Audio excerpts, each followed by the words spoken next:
think you'll be able to hear that? Yeah. Okay. It picks up real. Can we just leave this here? And you were a farmer, correct? Mm-hmm. Right. How did you become involved in the co-op? Well, I guess my dad had been a member, and when I started farming, I just become a member also. And I was a member when I first started farming for myself, What year was that? 1941. 1941? So when did your father start in a co-op? Well, probably, did Mr. Short tell you when they moved to Katy, when the office opened up in Katy? When was that? 1939. Well, that's when he started. Actually, he was a member of American Rice Growers before it was in Katy. He was a member when it was still an office in Houston. He used to have to drive or call, telephone to Houston or go down there to the office. It was in the M&M building down there. I remember going to that office with him. And then there was so much rice being raised out here at Katy, they decided to put a branch office out here, and that's when they moved the office out here. Okay. So, and I just grew up. But my dad was a member. He liked it, said it was a good deal. So I just joined when I.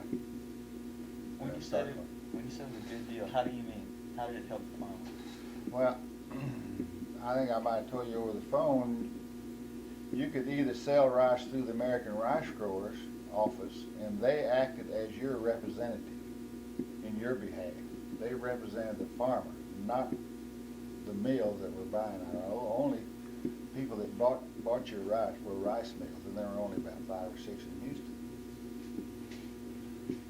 And this American Rice Growers had an office that I as a farmer would bring a sample of rice into this office when it was ready to be sold. It was all sacked, ready for sale. When I wanted to sell it, I would bring it down to the American Rice Growers office.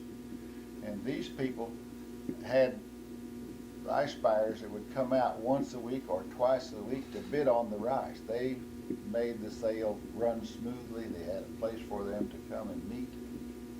They had, like a coffee bar for them, or restroom facilities, telephone facilities.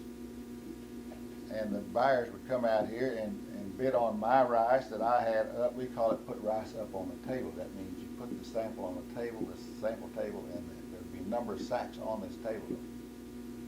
It's supposed to be a representative of your particular lot of rice, we call that come off of this one field that you wanted to sell. And they would take handfuls out and mill the hull off and do all the things that they do to it to see what they could offer you for your price. Write down on a bid sheet what they would offer me for my rice and Mr. John Doe for his rice and so on.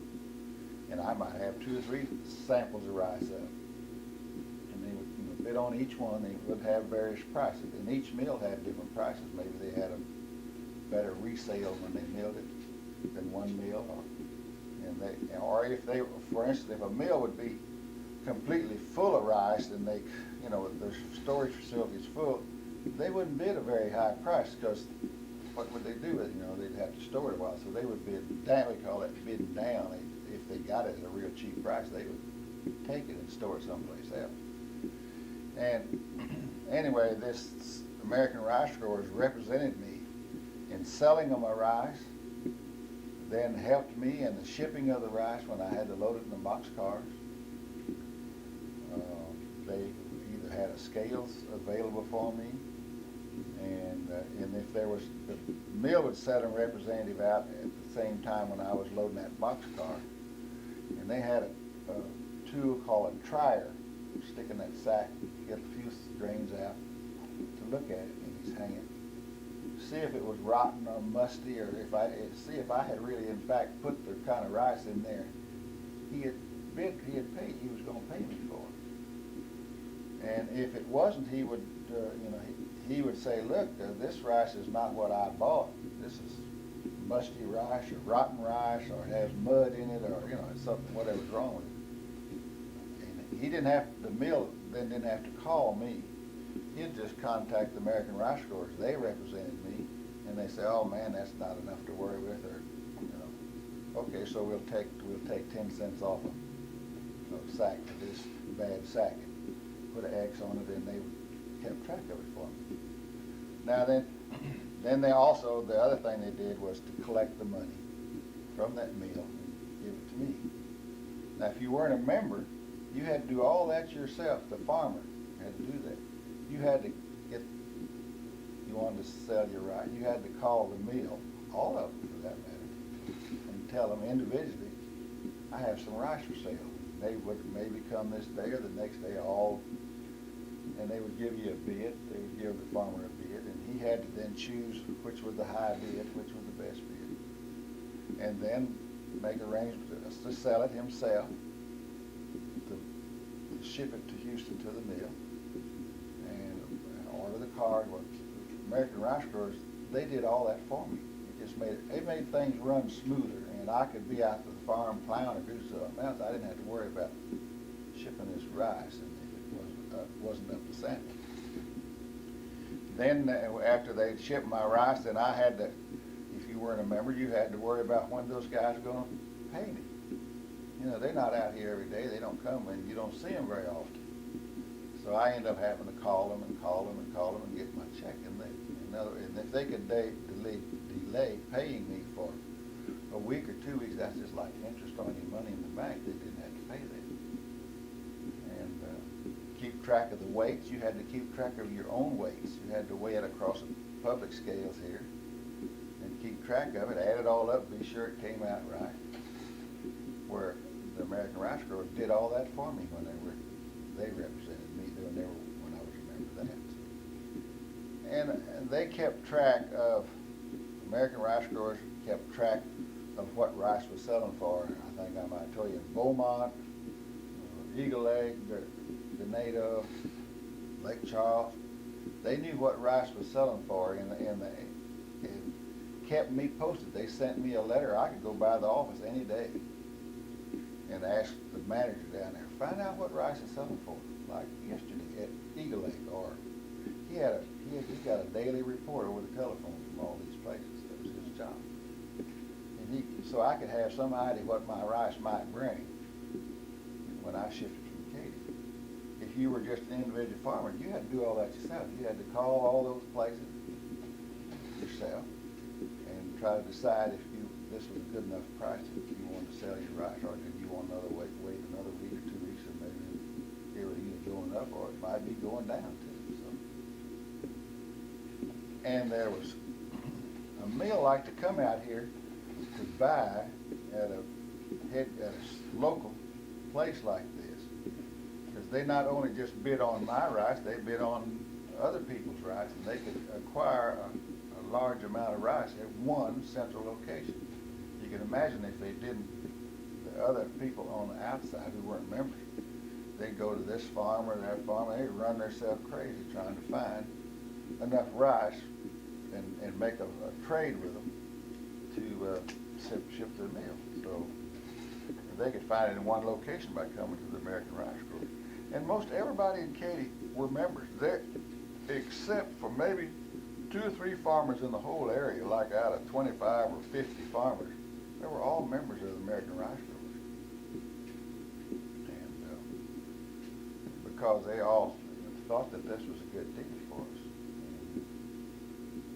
Oh, you always, I might have told you, you never have everybody belong. Everybody won't belong to one order. There's always some that, no, I don't trust them. I just don't trust them. Maybe they'd had some bad deal with somebody else and they just didn't trust them.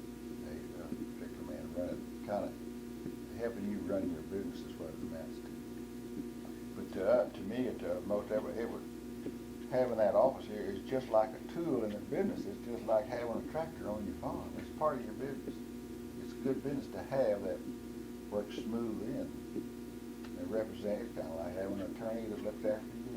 If you got somebody suing you, this thing is just, I always classed it as being like a tractor or a plow or a combine. It helped me farm rice better and make more money is what it amounts to. How has it changed? How has the co-op changed since you first joined it? probably gotten more modern, but it hadn't changed a whole lot. It became, well, I guess the biggest change was they began to have, you have to understand, there were offices all over Texas and Louisiana, and all belonged to the American Rice Growers Co-op. And they became quite a representative of a big amount of farmers, and so they would hear whatever they thought was, what the farmers thought was wrong with the government program or with the meals, whatever. And if they had a meeting in Washington D.C. that had something to do with some law that affected the rice farmer, our main representative, who was the head man of all the American Rice, the main office was in Lake Charles, Louisiana. And this man would go to Washington D.C. to represent all these farmers that were members down here in Texas, and so they would listen to him pretty good up in Washington, because see, he represented hundreds and hundreds of people down here in this area in the rice business. He was their representative, kind of like a representative from your area in Congress or whatever. And where if you were just a man on the outside, you didn't have any representative that was going to speak, go to Washington. Nobody went for you. They wasn't going to go for one man or two guys. You had to be a collective bunch. And so you really didn't have any representation. A lot of those would, always ask the members, what's going on? They always wonder what's going on up in Washington, because they're going to find out what's going on after it already happened to the master. And our representative, like he was from Texas, he represented Texas and Louisiana. Actually represented, you might say, all the rice farmers in Texas and Louisiana. Well, they had one of these in Arkansas and one in California, and those 3 or 4 men practically represented all the rice that was raised in the United States. And our man from Lake Charles was our representative, and all the rest of the rice farmers in Texas that weren't members, they just were kind of sitting out there loose. They didn't really have any representative. So that probably was the biggest change. We put in an elevator here in Katy, which some farmers they used. Bring your rice in and weigh it and dry it, and then ship it for you and do those things. You had to pay for all those charges. I never did do that, but I just built my own elevator and charged myself the same as American Rice Growers charged their. Now these are members that belong to the elevator department. I didn't belong to the elevator department. I never did have my rice dried. Or shipped. I shipped from my own. I first had an elevator on the farm, and it was a problem of how to ship my rice. I had to haul it up here and load it into a boxcar, and then it shipped to Houston. So then I built an elevator on the railroad. And we spur, and we just order get our cars in there and load them and ship them.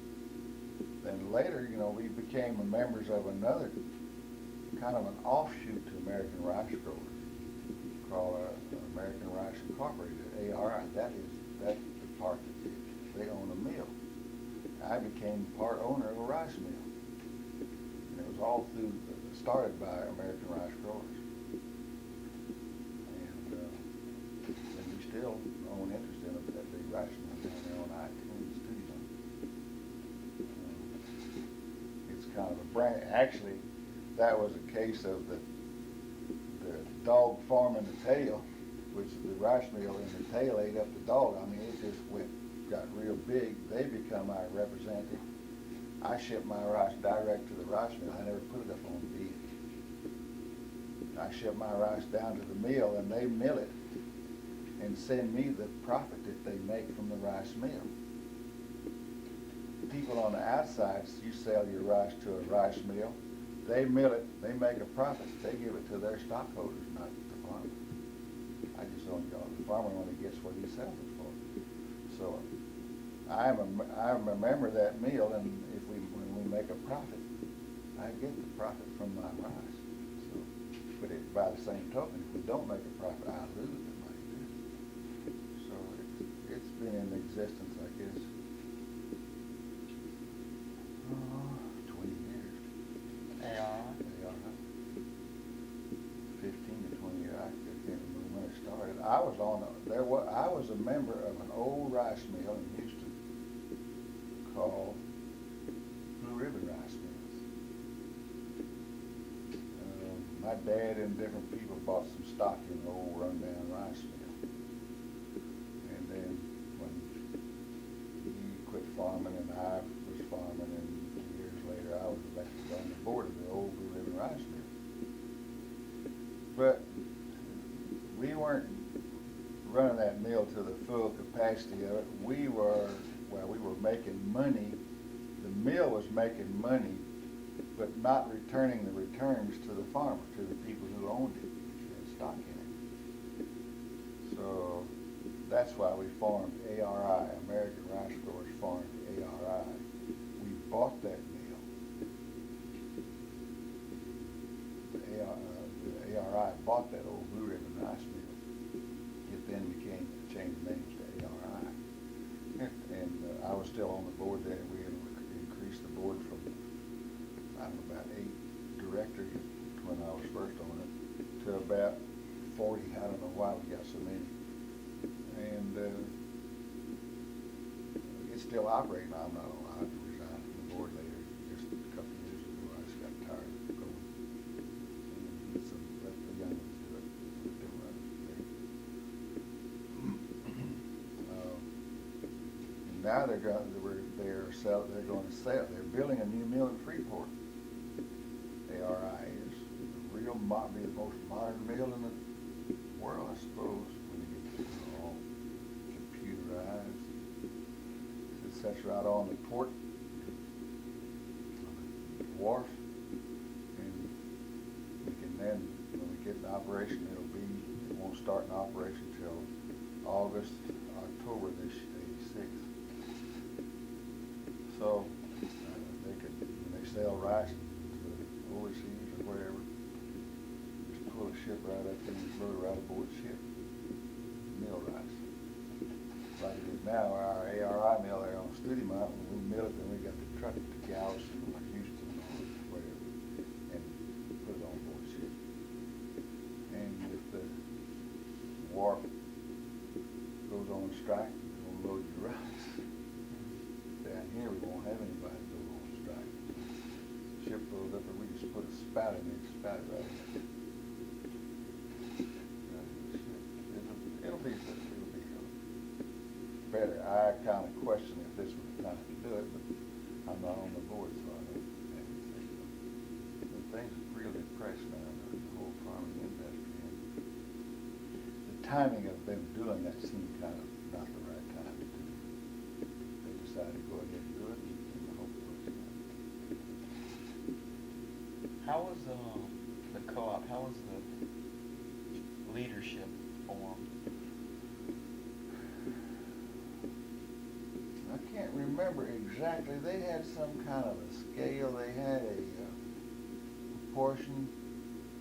The more acres, not members, but the more acres you had in your area, like this, we call this the Katy area, and we had an office here. It included Hempstead and Waller, Brookshire. It was like a big circle. I don't know how they decided how many miles out. The more acres you had, the more representation you had to the central office. I know Katy always had, I think, 2 members. In other words, if you had acreage up to, say, 15,000 acres, you had 1 member, say. It may not be 15, but something like that. You'd have 1 representative to the central office, which we elected from somebody in this area, from rice farmer in the area, who would not only was interested in the ongoing of the whole co-op, but they would also go to the meetings when they were supposed to go. And you get a lot of guys say, yeah, I'll be a representative, and when it's time to go to Lake Charles, take off from his planting or his whatever he was doing, really, he didn't go. You need somebody that's gonna go every time, it's just got to go. Because you're representing all these people, if you're gonna take that job, you got to go to it. So, and then maybe if you had 50,000 acres, you had 2 representatives, you know. And it was something on that, I don't know, that, I'm not, may not tell me the acres right. We were in about the 45 to 50,000 acre range here at that time, and we had 2 representatives to the central office. And Eagle Lake they had 50,000, they had 2. Grenada had 75,000, they had 3. And when these guys would meet, about, I don't think they met once a month, but say once every 3 months. And they would, you know, set policy and set those 25 or 30 guys from all over the Rice area would set the policy, and they would hire and fired who was in that, who ran the central office. Those people worked for us, in effect, and they had the right to hire and fire, because it wasn't a private organization. It wasn't just one guy that happened to be the president. He was doing it all. It belonged to all these people in the country. They were the ones paying for the deal. And you know, if there was some grievances, they told them what was the problem was to work on certain things. So and the guy that head that up was really smart. He probably was more of a politician than he was anything else, because he just knew how to get things done, and he could go to Washington and talk right with the Secretary of Agriculture and get his point across, and call them on the phone. It was his business to know them personally, and that made quite a number of trips. Now then, today we even have a paid representative that lives in Washington.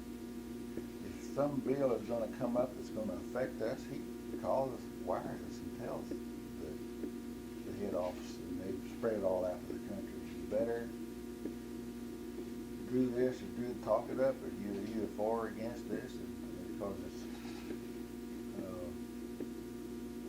to your interest. And if you're on the outside, you don't have that representative up there, you don't really know what's going on. You're just going to read it after it's already happened. So it's grown quite big, you know, and not only in the sale and handling of rice like it started. Well, really, it even had some other little things which I don't class as very important, but other than the elevator, they used to furnish, would keep sacks available for you in the warehouse, sewing twine if you were putting your rice in sacks. Then they got into the fertilizer, commercial fertilizer, ordered fertilizer for you. Now they order chemicals for you. If you need to spray the grass on your levees or whatever, they will order that for you. They have certain, and in some areas, they run a store in connection with their office. They'll buy greases or oils or I don't know, whatever the farmers need, whatever in the area they decide they want. Buy things in large quantity and get it at a reduced price. This we never have thought they would save really any savings. Most farmers are pretty independent. They like to buy where they want to buy the kind of grease they want. The one they want mowing, the other one tumbling, you know. So we never did that. It just was more or less a selling house for us, the representative. Watch us, be sure we got the amount of money they said they were going to pay, but we had to deliver the quality rice that we had told them we was going to sell. You can't sell a man rice that looks like a nice, pretty rice worth $8 a sack. You can't deliver him some rice that's kind of junky and only worth $6 a sack. He's going to holler. So, you have to deliver what you say you're going to deliver. And sometimes if the buyer would have a legitimate gripe, it really was something wrong with the rice. Well, you had to deduct that off. But they also had buyers that would say there's something wrong with the rice, and there really wasn't anything wrong with it. Well, you know, if they could make $100 a day just saying these 10 sacks were wrong, or 50 sacks were wrong, were bad quality, and you weren't there to say, no, you're not looking at it right. Well, you'd get by with it. And a lot of farmers that were out there, they might be in the other thrashing their rice out in the rice field. Their men are hauling rice over, putting it in the boxcar, and that guy's putting a big X on it, only paying you half price for it. Nobody was there when you were members to help you out, but American Rice Growers, they had their representative right there at the boxcar the whole time. To be a young man, that's how much a short start, I think. He was just there with another guy. Was the first man, I guess, in the area was a man by the name of Clayton Mann. And he was the head of this office, and I think it was Gordon Fussell was the next one, and Mr. Short was the third one. That was Mr. Lambert. So, what else you got? Well, you said your father had been in the co-op before. Mm-hmm. What happened before the co-op was out here? How did your father handle it? Well, before he was a member of the co-op, and it was in Houston, but he had to always go to Houston if he wanted to get them to get a good and take the sample to Houston. Put it up for him. They would send a man out here when he was shipping his rice. They'd send a man out here while he was loading the boxcars. When he was member, but they soon found out that was a little bit much, so they then opened this office out here. What it was farmers from all around Houston would take their rice right into the one central office in Houston, and that's where the mills would bid on it. Then they found out that it'd be simpler having so much business. They opened an office in Katy and one out at Liberty, or one in Alvin, Texas, one down in Eagle Lake. All members of the American Rice Growers. And their sales, they would have their sale day, we call it sale day. Like Katy might have theirs on Monday, or Liberty'd have theirs on Tuesday, Alvin on Wednesday, Eagle Lake on Thursday, kind of spread out. So the buyer, give the buyer the chance to go to these different sales. And they would go to those sales rather than go around out in the country to individual farmers where they're just going to buy a small amount of rice. I mean, from one farmer, which is to a mill, is a small amount of rice. They like to go to those big sales. They may buy enough for a whole 3 weeks run, you know, at one point. Instead of going to 10 places buying one little place at one sample of rice all over from individual farmers. So the mills like that too.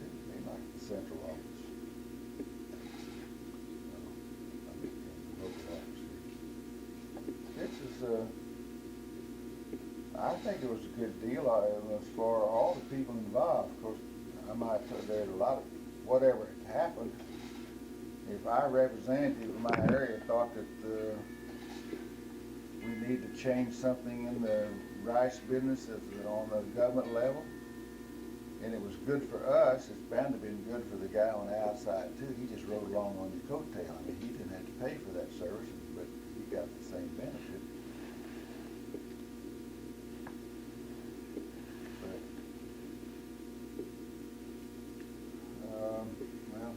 What else you need? Were there any influences to join besides that help? Was there like a depression or anything? Yeah, well, not depression, but there were influences that a lot of guys on the inside would, you know, we get even if I didn't have any rice up on Monday, I could go by the office and see what other guys got it was members.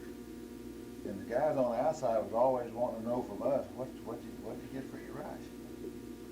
They had no way of knowing what it was bringing. They'd have to just ask somebody that was at the sale. The only way they knew was to just get a miller come out there and offer to give him something for some rice, and he didn't know whether that was a fair price or not, if that was a going price. Rice fluctuated just weekly.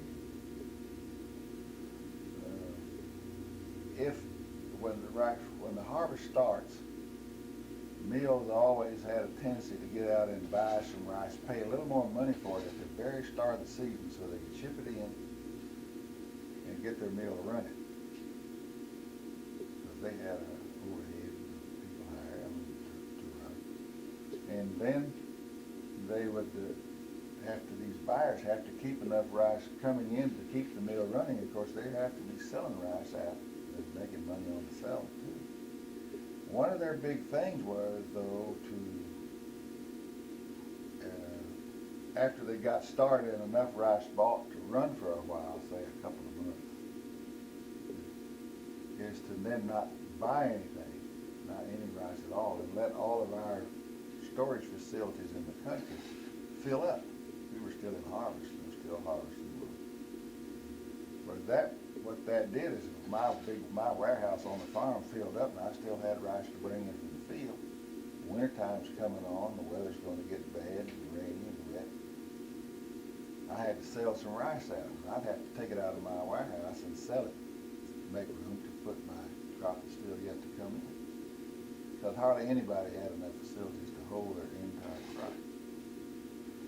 And the mills played this, they knew that, and so they would just bid down on the rice, knowing that you wanted to get that rice in pretty bad, and they make it offer to buy your rice at $1 a sack under what it would normally bring, just so you could keep moving your rice out of the field into their area, so it winter wouldn't catch it raining out there. And that was one thing that American rice growers they did with these elevators here. They had some extra storage.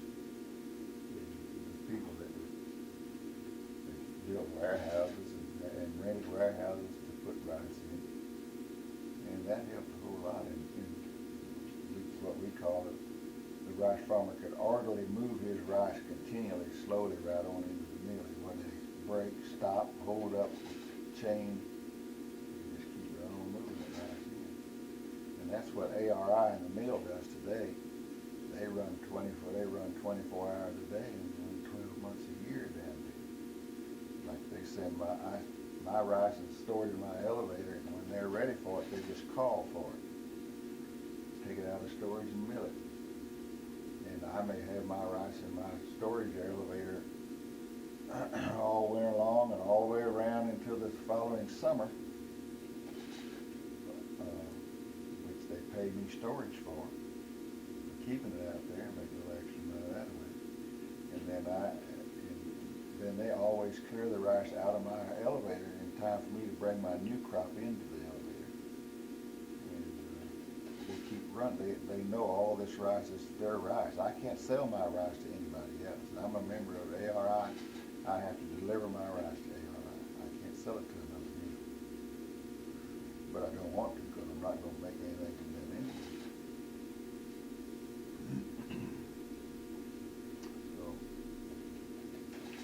Hopefully this new mill that they put in down there will be more efficient and can make me even more money. We're having a pretty hard time, well, all the mills are. There's hardly any of them making any. We're not doing any business. We're not selling the rice. We just can't raise it cheap enough to sell it to into the world market, into the world rice market. And so I don't know what's going to happen with that. That's been very, very worse this day and time. Because a lot of the warehouses in the area is plumb full of rice, and they don't know when they're going to move it out. They can't sell it. The mills can't mill it and sell it to foreign countries. And they can't pay us enough money for us to just pay our expenses for having raised it. And so, I don't know what's going to happen. It's kind of... Oh, hi. Hey. Forgot you had an interview in your own. Yeah, you'll hear yourself on tape. Mind if I switch real quick over the other Yeah, side? go ahead.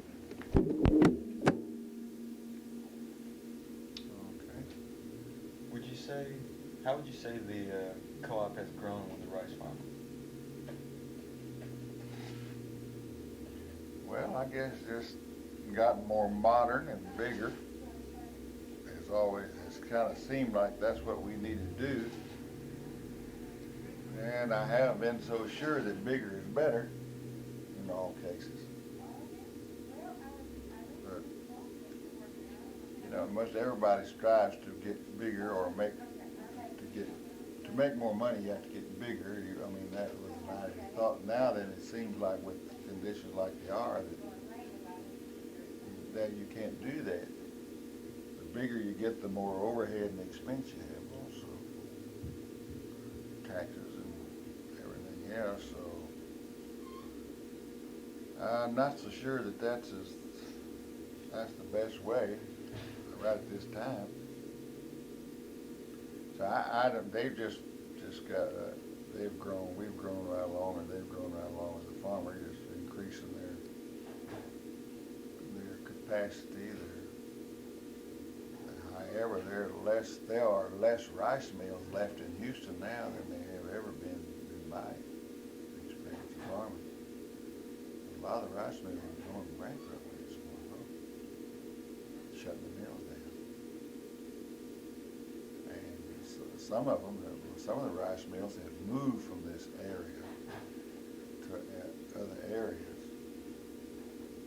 mostly because our big co-op ARI controlled so much of the area of rice, and they moved out where they thought they could buy the rice cheaper, where there wasn't any organization.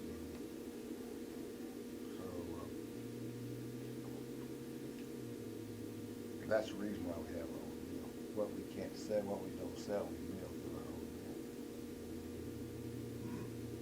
mill.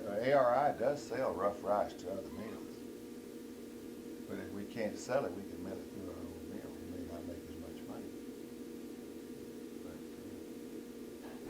But the other mills are having a hard time. They can't sell their rice. They don't have a market for it. So they're stopping buying rice on the outside. I don't know what's going to happen. I had a farmer tell me, well, what we need to do is don't sell our rice always, don't raise any rice for a whole year, say 2 years. That won't help our price. Get rid of, maybe we could get rid of our surplus, right? We have big surplus. We raise more than we eat in the United States. But if we don't sell it cheap enough, which is less than we can raise it for, some of the other countries like Thailand and the big one, Pakistan, they will start getting the markets that we used to sell to, like Saudi Arabia and Oman. We sell a lot of rice to Italy. We sell some to the United Kingdom, some to Italy. Spain buys some. But Thailand can raise the rice so much cheaper than we can.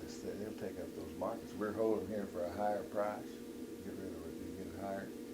Thailand just keeps selling that rice at a cheaper price. They can raise it cheaper. A whole lot cheaper. And therein lies the problem. I don't know how we're going to overcome it. We thought we were going to overcome it by raising more rice per acre, more pounds per acre. And we are raising more pounds per acre than we ever did. But we still cannot raise enough to make any money off of it. The cost to do a lot of those things is more costly to raise more pounds per acre. You use more fertilizer, say, for instance. And seed rice costs more. This new type seed, high yielding seed. And we're just not, there are a number of farmers in this area not going to farm this year. They can't raise the rice and sell it for more money than it costs them to produce it. So they shut down. I don't know how they're going to live. Probably sell their farms or sell out, go out of business. But, I don't know, it doesn't look good to me. Rice business doesn't look good in this area for a couple more years at least. But it's been bad before. I finally what it's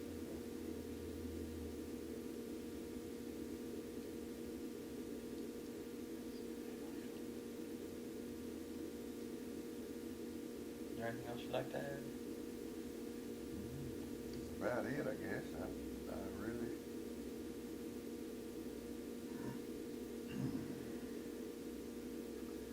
Did Mr. Short tell you how we run? Maybe I touched on how we run this office. The local office, they have a board of directors at the local office, and they run for say 2 years. Each member have say 5 board members. I don't know how many, 5 or 6, and they are elected from just in this area on the board of directors here. Then they elect a representative from amongst them. If you wanted to go to the Eagle Lake office, that's the way they did. To go to the Lake Charles office, and so it just made like from a little area here, and 2 men go to the main office, and that it just covered the whole area. It worked quite well. It's kind of like the government works. You represent your senators. Except they don't run for office. They don't get paid for anything. It's mostly all free. The association, the American Rifle, would pay your expense, like the directors going from here to Lake Charles, they would pay your expense, your gasoline for going over there every month or every other month, whatever it was.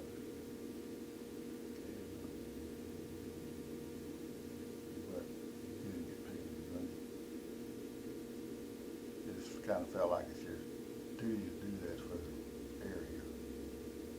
You have a lot of guys who like to do that. They just feel like they're doing something good, doing something like that, and that's good. And you have people who gripe and they don't want to be a member of it, and they're not a member.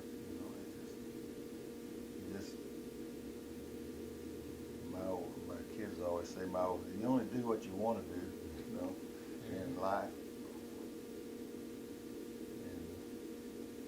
I think it's pretty good. I think it was always a pretty good deal. I don't know, just now, American Rice Growers, they still have the sign up there. There is no more American Rice Growers as such.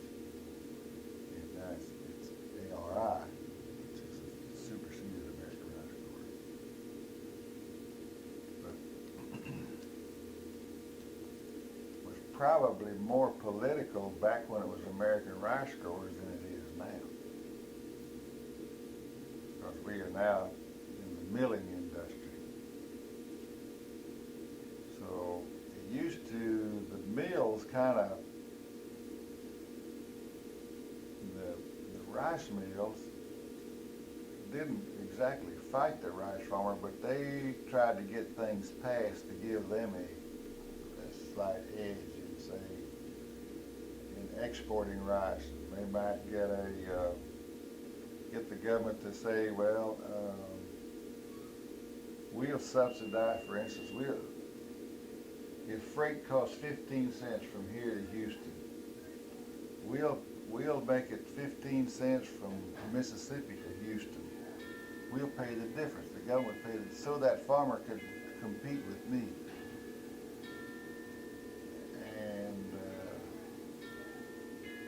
we were always contending that wasn't right. It's not our fault that he lives 1,000 miles from the Gulfport, and we live 60 miles from it. And he shouldn't get the same advantage, but they did. Freight rates were changed. That's not like that. It's more. It wasn't right for them to have to be able to sell their rice because they lived up there off of the coast. If they want to get the same rates, we always say, if you want the same rates we do, move right down here 60 miles from the coast. It costs us 15 cents to send it 60 miles. It should cost you $1 to send it 1,000, whatever, at the same rate. But, there were some people in government who would listen to that kind of stuff. And there were a lot of other things too involved. I've forgotten a lot of them. I made a few trips to Washington, but I never really liked to go. It didn't ever seem like I got anything to do with the topics. People up there, they don't care about hearing about a rice farmer, a rice farmer coming to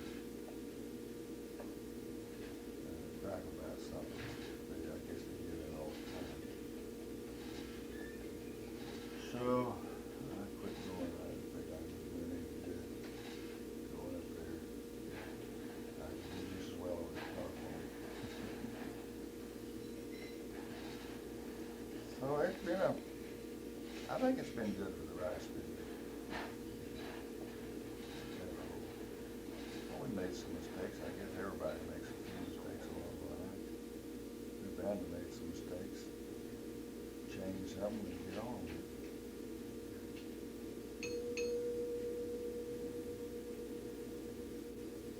Is that on the front door? I don't think it is. No, it's on the I think it's the side door. What else you got? I believe that's about it. Well, good. I hope you can get something out of this and put in your report. Sure. A lot of good information here. Well, have you got anybody besides Mr. Short to go see? Today I also have Mr. Chester Jordan that I'll see. Yeah, he's good. He's my neighbor. Is he close to here? Well, he doesn't. He lives on about halfway between here and